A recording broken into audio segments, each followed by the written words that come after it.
Cette campagne de sensibilisation de lutte contre le paludisme est organisée à marge et dans la continuité de la journée mondiale de lutte contre les palus, célébrée le 25 avril de chaque année.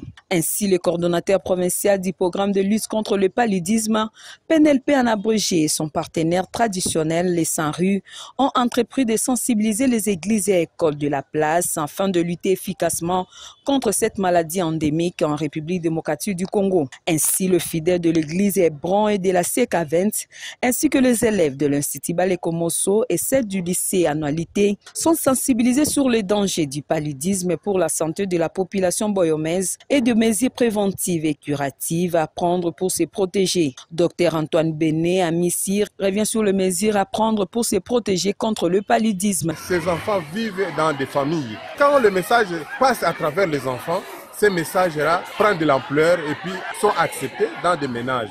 Connaissant les conséquences du paludisme dans notre province et voyant aussi l'environnement qui est insalubre, nous devons continuer vraiment à sensibiliser, à donner le message pour que nous puissions prendre conscience à assainir notre milieu pour ne pas héberger les vecteurs qui est la cause du paludisme dans notre province. De son côté, la chargée de communication et marketing du Sanru, venue de Kinshasa, Emmanuela Katunda, détaille les facilités offertes pour se soigner du paludisme. C'est que le programme national voudrait, avant de prendre tout médicament concernant la maladie ou particulièrement le paludisme, de faire d'abord ces tests-là.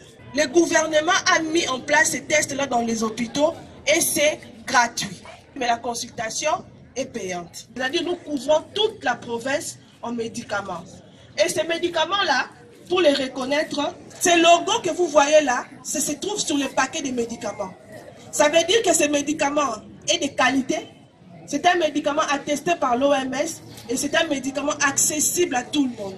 Cette campagne de sensibilisation est un prolongement naturel de la journée mondiale de lutte contre le paludisme, le 25 avril, célébré cette année sous le thème « Zéro cas de paludisme dans le ménage, investir, innover et mettre en œuvre ». Elle intervient à un moment critique où la République démocratique du Congo étant le deuxième pays le plus touché en Afrique. Une heureuse initiative du gouvernement congolais au travers le programme national de lutte contre le paludisme avec le partenariat du Sanru.